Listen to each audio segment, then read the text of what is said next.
Z góry proszę o łapki w górze i komentarze, aby materiał dotarł do szerszego grona odbiorców.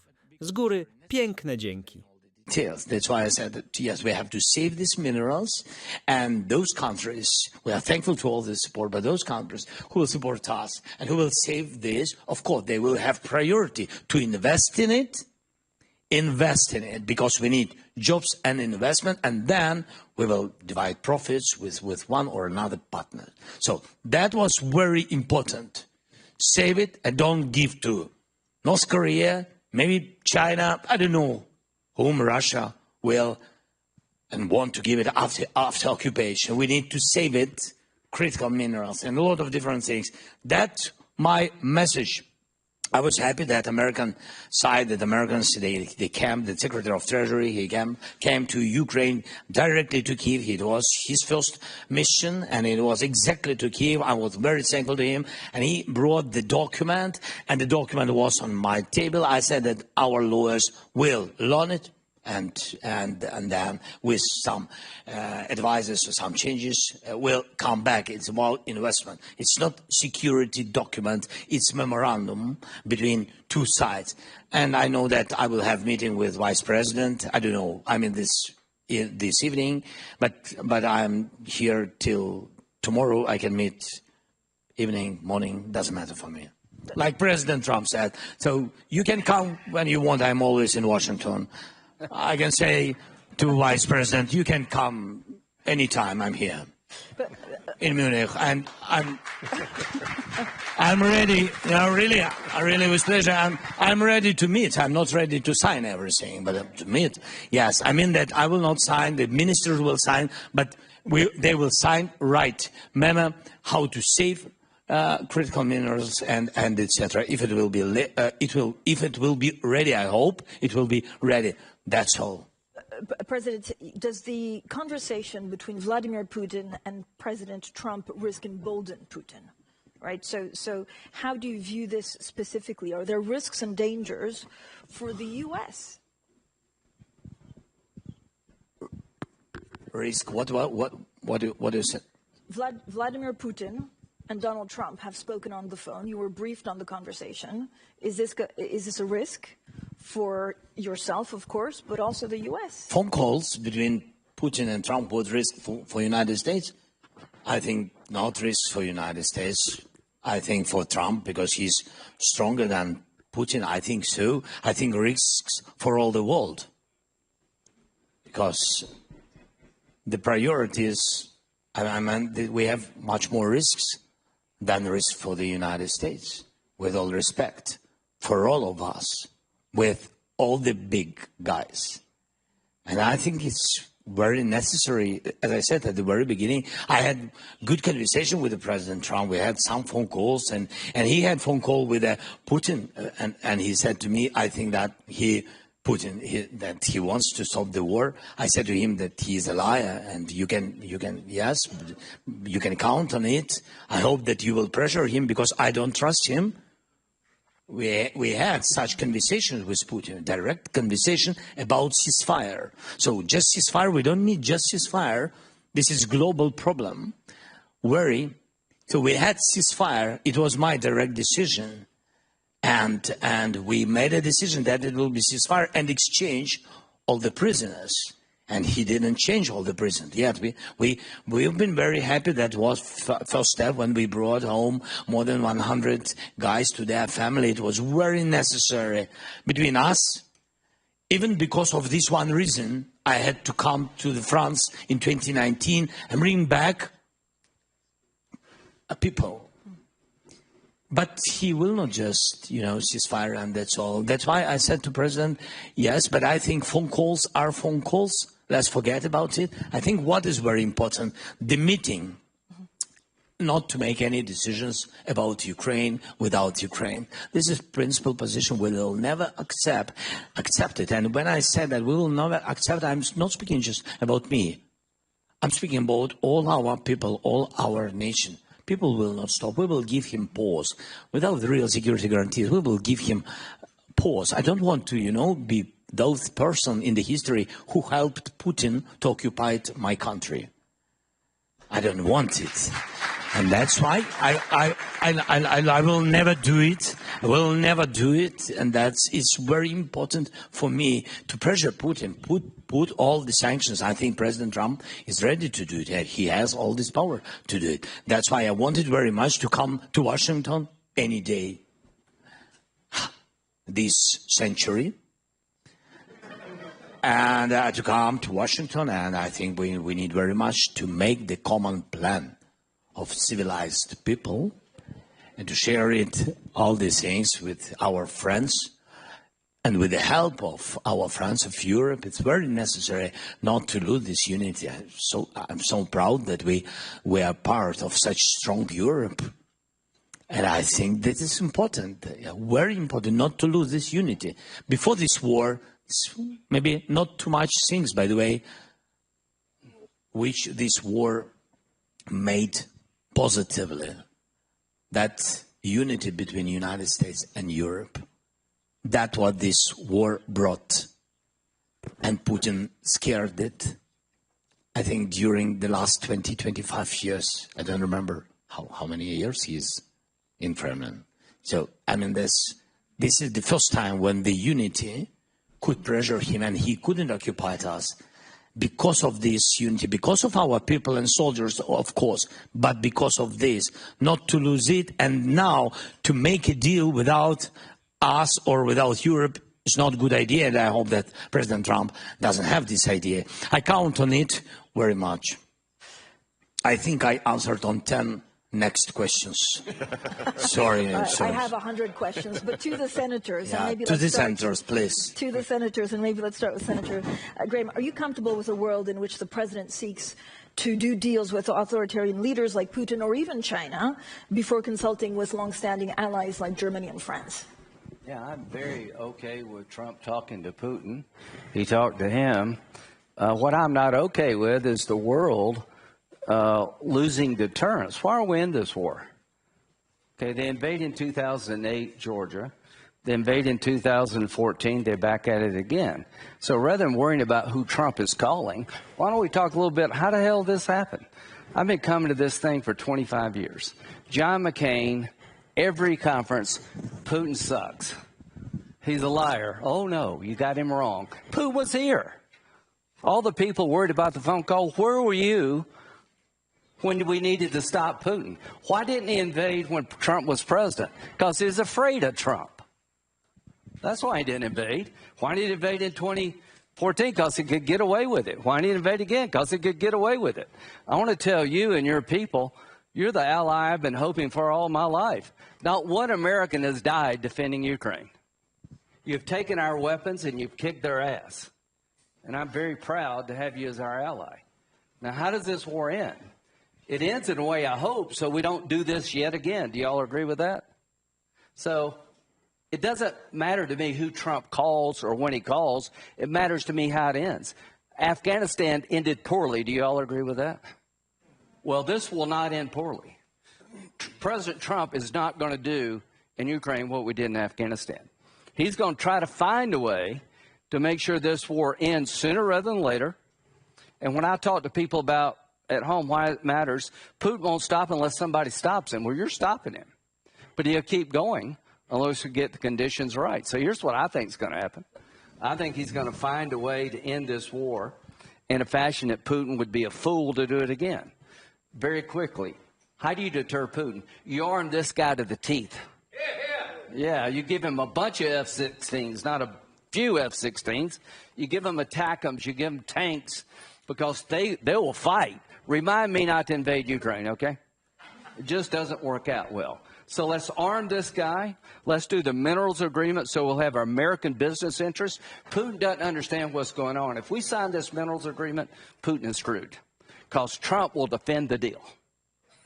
So the best thing that's going to happen here is he's going to do a deal with you, I hope, and he will defend America's interest. So this war is going to come to end, I hope, sooner rather than later. And it's going to come to end in a way where it won't happen again. I have every confidence in the world that Donald Trump will end this war in a way that there will be no third invasion of Ukraine. Senator, would you rule out NATO membership for Ukraine? I think NATO is ruling that out, not Donald Trump. I think there are members of NATO who are not going to let this man in. But I've got an idea, it comes from the art of the deal. If we can't agree they should be in NATO like right now, can we agree that if there's ever another invasion, the moment they invade, they go into NATO? Let Putin put them in NATO if he wants to. Think of that. If in 2014, we'd had an agreement where if there was another invasion, they would be in NATO, there would have never been an invasion in 2014. So what I think we let Putin know that if he ever does this again, they're going into NATO really quick. Senator Shaheen? Well, I agree. I don't think we should take NATO off the table. I think it's important for us to have as much leverage for Ukraine as possible going into any kind of a negotiation. So I agree with Senator Graham. We need to give them weapons. I think there's bipartisan support in Congress to do that. I think we need to make sure that NATO membership continues to be on the table.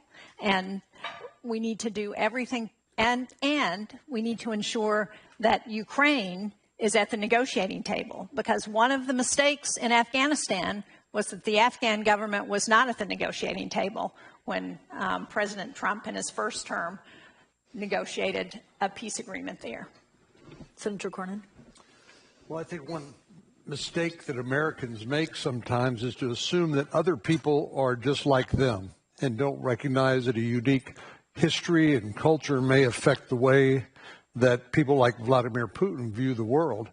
And it's clear that there's no cost-benefit analysis for Putin here because he's sacrificing hundreds of thousands of Russians on the battlefield and now North Koreans dying by the thousands. And Putin doesn't seem to care, and the people of Russia don't seem to be holding him accountable, perhaps because they're only hearing one side of the story. So I think we need to recognize that Putin is driven by a vision of restoring the Russian Empire, and that's why I believe that he won't stop at Ukraine, and that's why it's so important that we must stop him together in Ukraine. But does a peace deal need to go back to the borders in 2014, the same borders? I think the peace deal needs to be something that this gentleman right here can sign proudly, and that, first of all, does justice to what happened to Ukraine. Just between Russia and Ukraine, the deal needs to provide that justice for Ukraine. Second, it needs to be structured in such a way that it sends a message that there is no next Ukraine, that Russia does not just move on to another country to play the same script. And the third thing is we need to set it up in such a way that when China is looking at this outcome and they look over at Taiwan, they think, maybe not such a great idea. And there's one thing I feel obliged to add, because we are Codell McCain. We still keep John's name. Partly that's out of affection, but partly it's out of honoring his commitment to hold fast to the Atlantic Alliance. And what I want people here to know is that, at least for the Senate, there is strong majority, super majority, in favor of supporting Ukraine, seeing this through, making sure this does not come off as a win for Putin and embolden him further. And while you will hear, obviously, other voices, there is a strong, strong, big core of people like Dick Blumenthal, who's been in 6 times to Kiev to, battle for this. There is a very strong reservoir of determination in the Senate to see this through, and it is a bipartisan reservoir of determination.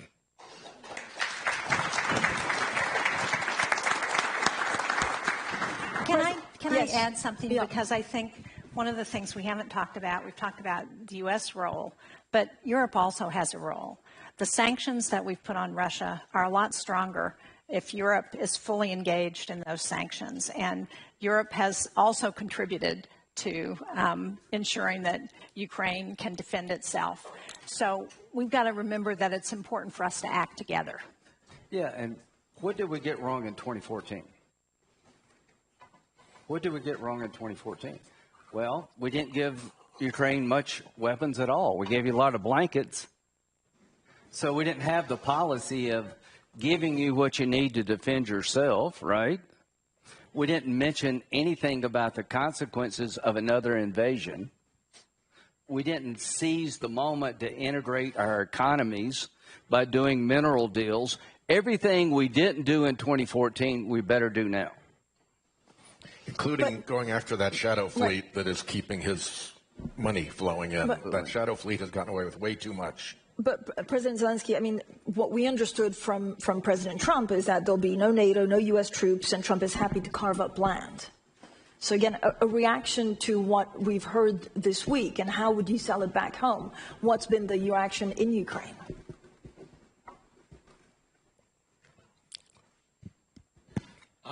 The reaction in Ukraine. The reaction in Ukraine on the battlefield. That's what we have to do, or in all our cities when people just work, try to do business, and not bad, really, and then helps our soldiers. That's the reaction on everything. And of course, when we hear, some not positive messages, of course, it has big influence. The worst thing when you have big influence on moral of the people. Because, today I think only such things, love to Ukraine,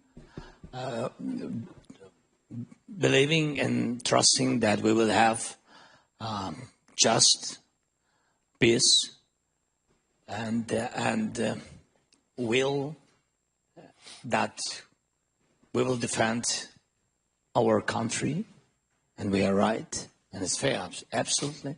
And I think that's things which really hold us. But about the NATO, I mean that I heard so many times from American side. By the way, Biden's administration and now from President Trump, I heard a lot of messages from them by phone. My first phone call with the President Biden, and my first question, will we be in NATO? He said no. And I said, we will see. And then we had more meetings, more questions, but be very honest, United States, they never saw us in NATO.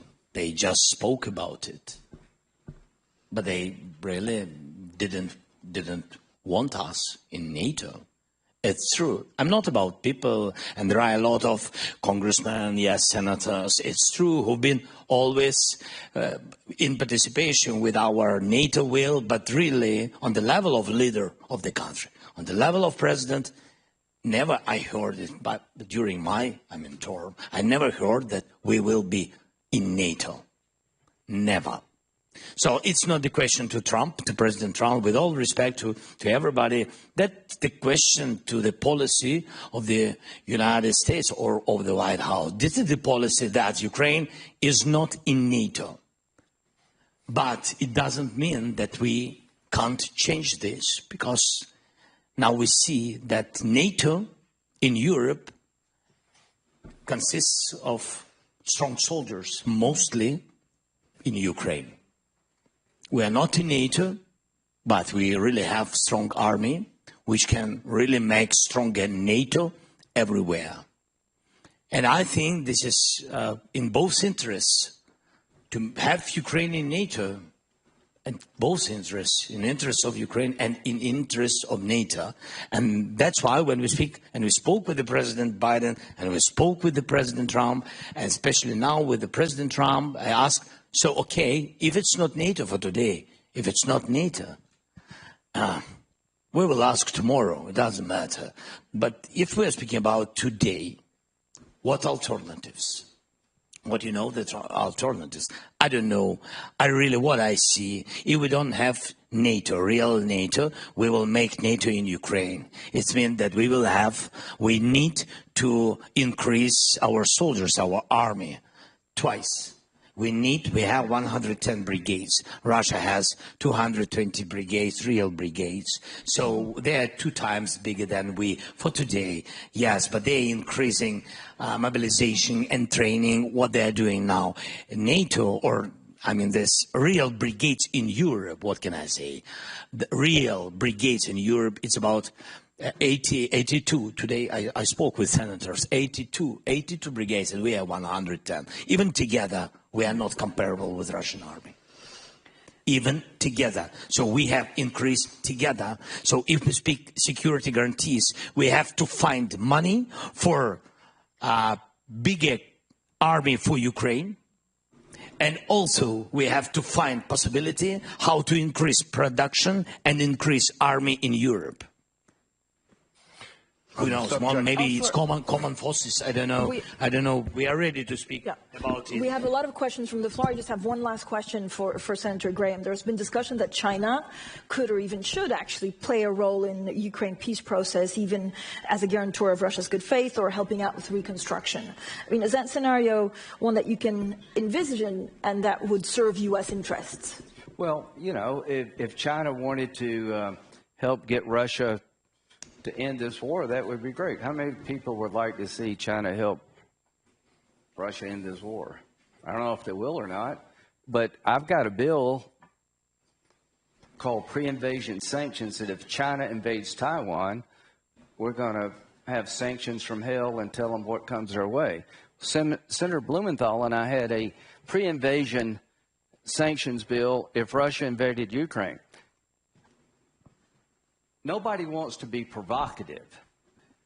If we put Ukraine in NATO, it will make Putin mad. Well, I think he's mad already. So it's not about you. He wants to take the place because you got $7 trillion. Quit worrying about making him mad. Make him scared. Quit worried about offending China. Make them think twice about what they're going to do. If you invade Taiwan, we're going to crush your economy. We're going to put tariffs on you. We're going to put sanctions on you. We won't treat you as a normal country because you're not a normal country. What kind of deal am I looking for? One that not only will deter Putin, will deter Xi and anybody else. It's not working being nice to these people and being afraid of these people. We have a question here, and then a second question over there, and then third. Oleksiy Goncharenko, member of the Parliament of Ukraine. And my question is to American colleagues. Very striking speech of Vice President Vance right now. He was very critical towards Europe, not so much towards Russia. He almost didn't mention Russia and Russian war against Ukraine. So my question is, today is a happy Valentine's Day. Happy Valentine's Day to everybody. Love and marriage between, and alliance between America and Europe made both sides of Atlantic Ocean great. You now want to make America great again. But is it right way at the beginning to make America single again? Thank you very much.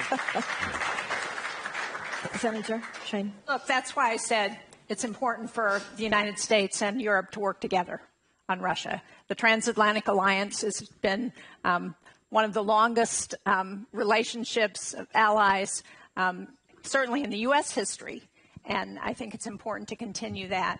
And I think Vice President Vance missed a good opportunity to point out the past relationship and why we have been successful when we've acted together. President Zelensky spoke. No, that's an applause line. Go for it. It's a ridiculous thing to applaud because he said yesterday, if Ukraine is not an independent sovereign nation, we'll sanction the hell out of Russia and maybe use the military. You must have missed that. But he needs to repeat it. It was in an interview, so maybe today would have been the right. Another time to say it. With respect to President Zelensky's comment about his need for resources and Senator Sheen's comment about the need for the U.S. and Europe to work together, one very easy way to tie all that together would be to seize Russia's frozen sovereign assets. Amen. Or, if that's too frightening, collateralize them against a massive loan to Ukraine that they then backstop if Russia doesn't make good out of reparations afterwards and get that money flowing. I think that the bankers are frightened about it. People are frightened about what it means for the currency. But I endorse Lindsay's view that this is what do they call it? A nettle that is worth grasping. Another question. I'm from the Baltics. In the beginning, nobody wanted Baltics in NATO. And nobody had even defense plans. We had no troops. Now we have it all.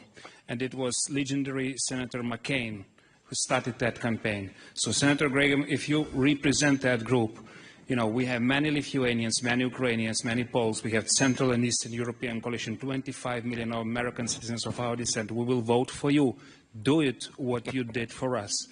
Make Ukraine NATO member. Well, yeah.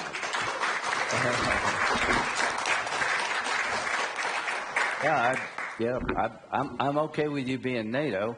I'm just being honest with you. I think there are a few countries who are not. My idea is a little bit different. I want Putin to know if he ever does this again, you go into NATO right away. I want to take the mystery out of what happens if there's another invasion. You get sanctioned. There's a bunch of bad things coming your way. We'll have troops on the ground in Ukraine. We'll have American business interest. We'll have a Ukrainian military that nobody in their right mind wants to fight. But how about this idea? If we can't get this man in NATO, like right now, can we tell Putin, if you ever do this again, he's going in NATO, like right away? Do you think he'd do it if that was clear to him? I don't think he would. We have a question here. Trudy Rubin from, I think we can hear you. Yeah, it works fine. It's on. Trudy Rubin, columnist from the Philadelphia Inquirer. The President Zelensky has spoken about the need for absolute security guarantees. But from the President's tweets and statements on the phone call and what Secretary Hegseth said, the only security that the U.S. will consider is European troops outside of NATO with no U.S. backup. So I would like to ask the President, would you need U.S. backup for any European force? And I'd like to ask the senators, especially Senator Graham, would you support U.S. backup for any European force, and would it have to be also backed up by NATO? Let's start from Lindsay. This question, I think, important your position. I don't speak good English. I've been telling you what I support, that if he invades again, they go into NATO. That means we all fight. President Zelensky. Okay, we spoke about continuing too much, a lot of times, beginning with, this proposition from the European friends, from Emmanuel. We spoke about it with Emmanuel, with Starmer, with other leaders. I spoke about it with Emmanuel, with President Trump, with President Macron, and with me.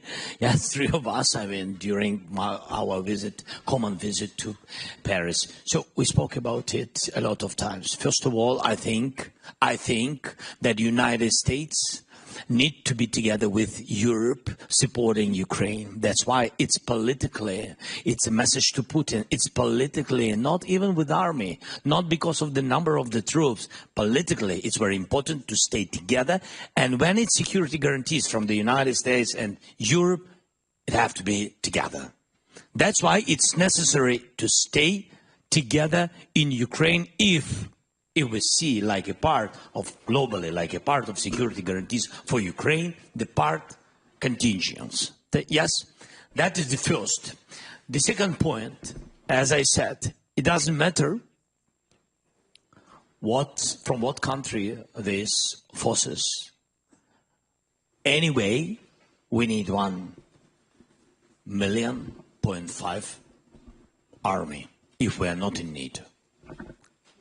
If we really want to stop any after ceasefire or something like this, I don't know, this negotiation, if we really want not to be afraid the result of new occupation or new invasion of Russia. And this is real security guarantees. Yep. Because it's real preventive security guarantees. That's what really Putin will know, that he has army 1.5 million and Ukrainians have army 1.5 million. If he wants come and die, please. So I think this is really plan for security guarantees. And it's not against NATO. It's very supportive. Yes, you are not in NATO, but I think everybody will want after this, in some period of time, if it's not available for today for us, yes, to have such big army in NATO. Otherwise, this army will be bigger than other alliances and etc. I think it's good to have strong alliances. So that is my point of view. And of course, really between us, our soldiers already did their homework, where the troops of concrete country, and I didn't share it with countries, it's just our view, because we know what's going on our territory, where we really need additional forces. So we already have the map with the number and kind forces of our partners, where they have to stay. So we are ready, as I said, we are ready for any kind of decisions, positive decisions. I mean, any kind of format of meetings. Let's do it. Not to find the date. Yeah. Thank you. Okay, thank you. We have a question at the back. I think I only have time for 2 more questions. So one there, and then the gentleman there that's been waiting for a long time. Yeah. I think it should be on. 2 questions to you, Mr. President Zelensky. Barack Ravid from Axios in the U.S. You had the call with President Trump, and he even gave you his personal number at the end of the call, which was a nice gesture. But did you feel, or do you Don't feel? give him yours; he'll let it out. Yeah. Do you feel that other than that gesture, President Trump doesn't need security guarantees? Do you feel that President Trump is really committed? Like the commitment we heard from, for example, from Senator Graham to Ukraine? Or are you concerned that at a certain point he can change course and leave you out to dry? And the second question, President Trump said yesterday that there are going to be talks in Saudi Arabia next week between senior officials from Russia, Russia, U.S., and Ukraine. Can you clarify if that's taking place? Yeah, thank you so much. I never saw your face. I always heard about Axios, that you always, after my phone calls with some leaders, you know what's going on. What was during my phone calls? No, I know it. Really. The information, where you have your information, where you get this information? Huh? He works at the NSA. Yeah. So thank you so much. We really had a good conversation with President Trump. Yes, he gave me his telephone number. By the way, it was funny. I can tell you. I think that President Trump will not be against it. I will open you. I said to him that this idea with the date to come to you, I said to him, without date, I said to him, I think it's genius. You want to call him now? No, otherwise you will always have his number. No, I know. No, I said to him, yeah, and he said, you can call me anytime you want. I said to him, yes, thank you so much. But previous time you said me that you can call me directly anytime and didn't give me your phone number. And he said, okay. Yes. Okay. Right. Yes. You can call anytime, and really, I hope, and we count that really President Trump will help us. And I really count on him because he is the president of the United States. People of the United States, they voted for him. He is the president, and the United States is the biggest donator during the war. I mean, comparable with other countries. As I said, Europe also, but it's Europe, totally continent. Yes, United States gave a lot. That's why I count on him. People voted, and we really think, I see, yes, that he is a strong man. And if he will choose our side, and if he will not be in the middle, I think he will, really, I think he will pressure and he will push Putin to stop the war. He can do it. And that is the first. Then but there are a lot of, different messages, I think, around him. I think that the problem is there are a lot of information, like with Saudi, as you said, a lot of information in the information field that is not truth or something, disinformation. I don't know, maybe Russians, maybe somebody else, maybe a lot of different people raise up, this disinformation, and it's, political turbulence. This is very dangerous. Especially such things destroy the unity between all of us. This is dangerous. For example, Saudi. Yes, I will make official visit to Saudi Arabia with the First Lady, Saudi Arabia, but also to Emirates and also to Turkey just after Munich. But I had these visits. I have very important dialogues with the guys who already helped us to bring back home our warriors. I have my questions. I don't want to and share a lot of details. I have this very important mission, yes, and we will speak about some list and etc. And they helped a lot with the children, with the children, yes, deported children. That is a tough situation. It's much more difficult than a lot of things which we today discussed. Also important, but how to get back all our thousands, dozens of thousands stolen by Putin children. How to get them back. Right. It's difficult. That's why I have so many meetings, and that is real my mission. I will not meet with Russians. I don't know they're happy or not happy with this, but I will not. It's not in my plan. I will meet with Russians with only one Russian guy, with Putin, only after we will have common plan with Trump, Europe, and we will sit with Putin and stop the war. Only in this case I'm ready to meet, not in other compromises platforms. That's very clear. President and Senators, thank you so much for joining us. That's all we have time for. Thank you. Thank you.